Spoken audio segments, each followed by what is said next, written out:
Jordan. Jordan, please don't ignore me. I'm really sorry about everything. Not here, Megan, please. Why not here? You do realize what's about to happen, don't you? Yeah, I do, and now is not the time. Oh my God. It's like the most crucial time. Keep your voice down. Just because he's not on the screen doesn't mean he can't hear us. I don't care what this guy hears. After everything we've been through before all this, my breakdown, Mom, your divorce, this freaking election, we have to have some kind of resolution. Stop! Please. We cannot go into this hating each other. I don't hate you. Not anymore. Okay, I'm sorry. You're sorry. We didn't really mean it, and you'll always be my sister. Thank you. I still can't believe we're here. Believe it. I mean, I was just arguing with him last week about white supremacy and women's rights and trans rights. Jesus Christ. No, seriously, Jordan, I'm still freaking out. I am so not ready for this. I mean, I know we just made up for like a decade's worth of crap between us, but it didn't help. Like at all. And I cannot deal with— Listen to me. Listen. We're going to get through this Zoom call, hear what this lawyer has to tell us, and hear our father's final wishes, okay? That's it. But— That's it. That's all we have to do. It's already hard enough that we have to do this over Zoom and without Mom. Don't make it any harder. You'll be fine. We'll be fine. You've got to think it's strange, though. I don't think anything, Megan. Days after the country erupts in protests, white people start fighting for racial justice. White people are literally yelling, Black Lives Matter. And our dad just drops dead. People die of heart attacks every day. Yeah, but it's not every day that your racist father dies suddenly, right after the world stands up against racism. Will you stop saying that? Dad is not Racist? Are you kidding me? No, and we really shouldn't be talking about this here. Hello, Mr. Young. Apologies, ladies. Sorry I kept y'all waiting so long. With all our secretaries and assistants working from home, things are a little hectic here in the office. Oh, I totally understand. It's a huge adjustment for everybody. Absolutely. Really miss my little worker elves. Almost makes me regret giving them a hard time about a raise. Oh. Oh, God. Megan. No, he sounds just as bad as Dad. Excuse me? I'm sorry, Mr. Young. You have to forgive my sister. She's just a little— Do not apologize for me. You know what I'm saying is true, Jordan. So very little of what you say is true, Megan. Girls. I'm sorry you have to witness this, Mr. Young. No. Your sister's right. There's nothing to apologize for. Emotions are high. Dealing with the loss of a parent can bring up so much. Trust me, we've seen it all here. Family issues just don't go away when a family member passes away. Thank you. That's all I'm trying to say. Absolutely.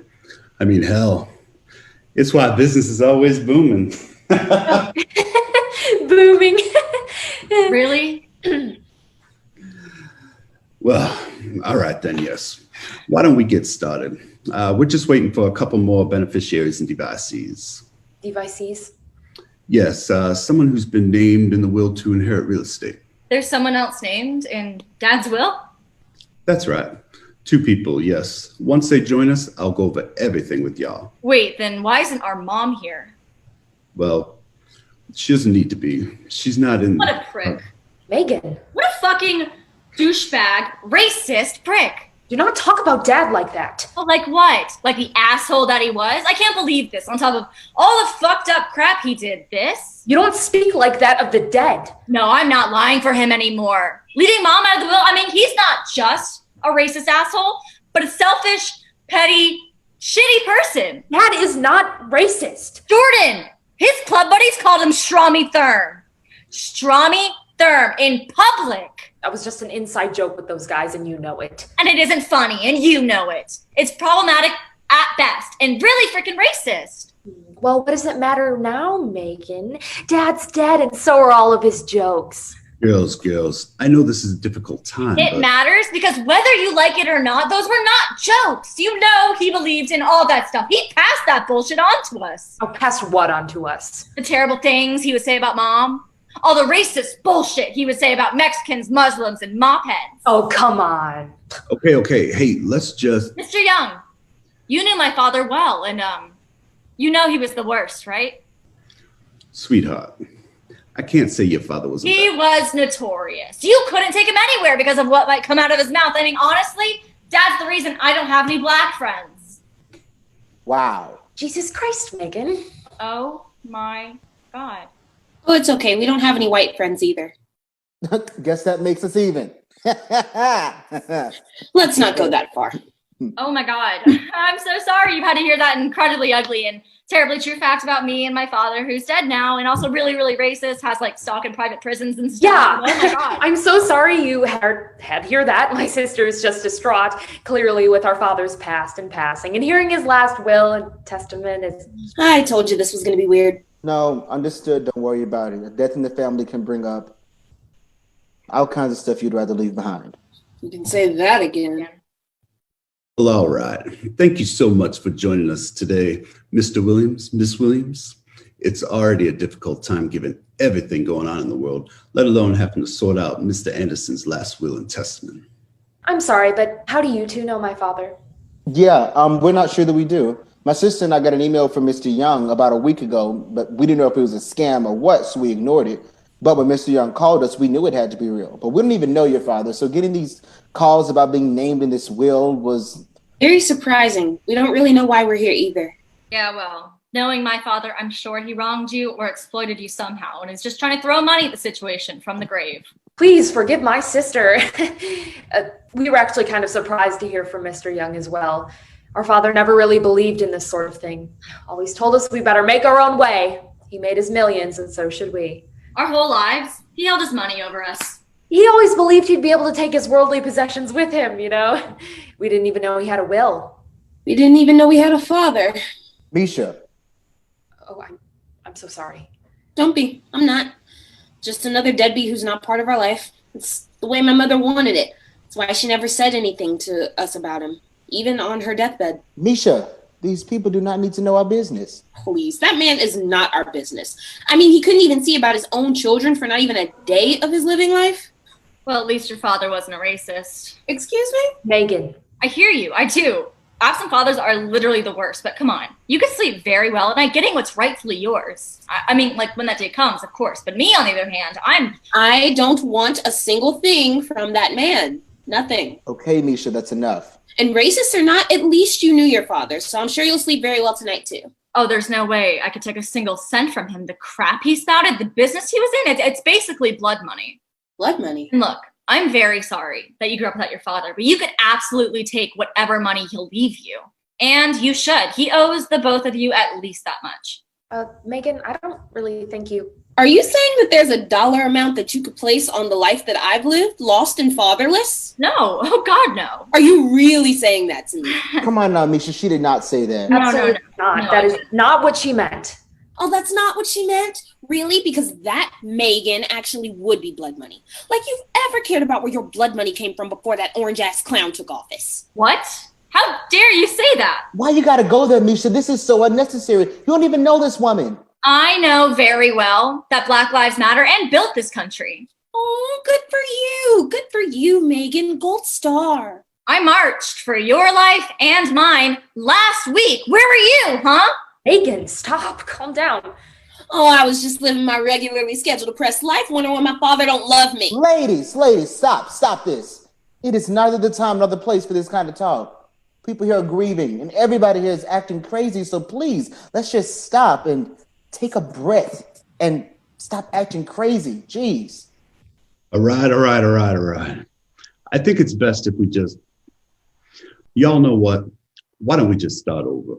My name is Bradford Young, executor of Mr. John Anderson's estate, friend and colleague to Mr. Anderson for many years, as some of y'all know. He trusted me to handle the delicate matter of his last will and testament in the event of his untimely passing. We are here today because each of y'all have been named in his will, and he has asked me to play this video for y'all to explain his last wishes.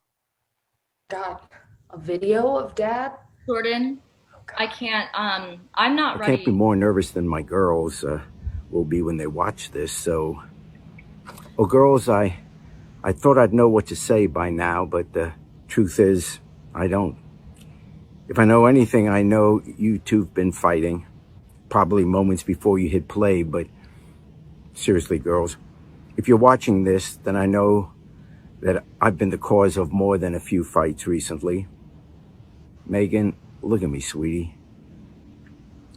Jordan, Megan, I know I wasn't the best father, not even the best example of a man for the two of you, and there's nothing I can do now to change that. I know that.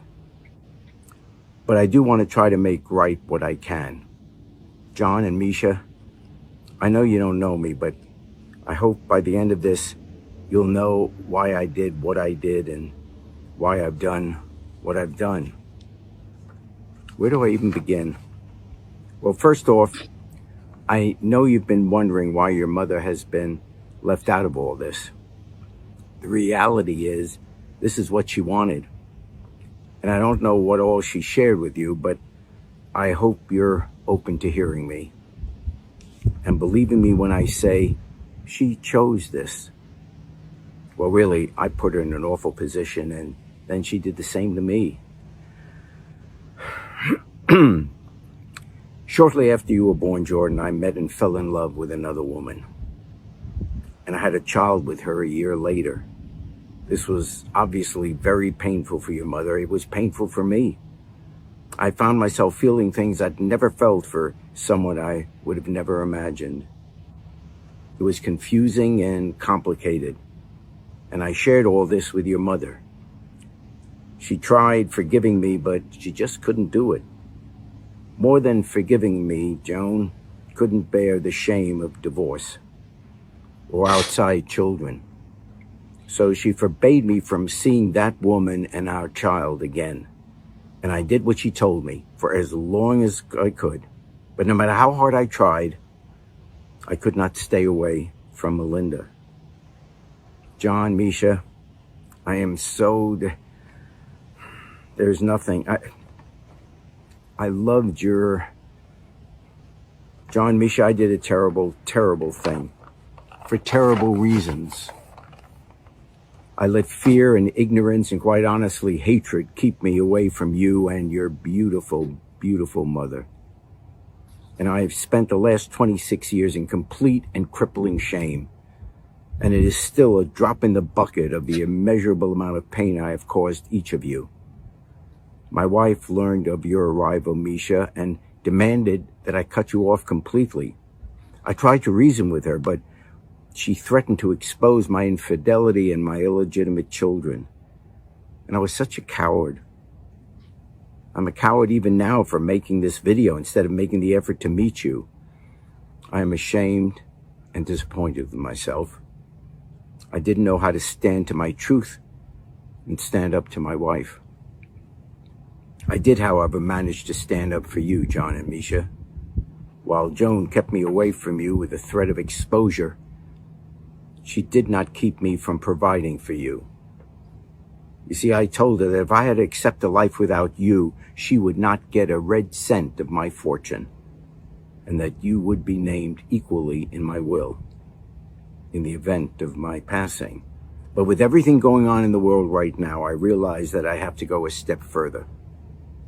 Jordan, Megan, I leave our home here in New Orleans to you to do with whatever you want. The rest of my estate, my properties in Mississippi, Georgia, South Carolina, my bank accounts, investment portfolios, all liquid and intangible assets, everything, all of it will go to my children, John and Misha.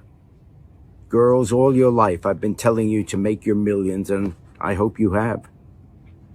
If not, you can always sell the house and split the profit. But my entire estate belongs to John and Misha, and it is up to them to do with it what they will. It is truly the least I can do, as I and this country have failed you. And hopefully one day, America will do what's right as well. That's it, Brad.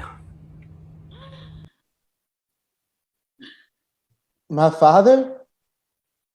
What a prick! Unbelievable. This is a lot to process. I guess Black lives really do matter. Seems so, Miss Williams. Seems so. Let's get down to business, y'all, shall we?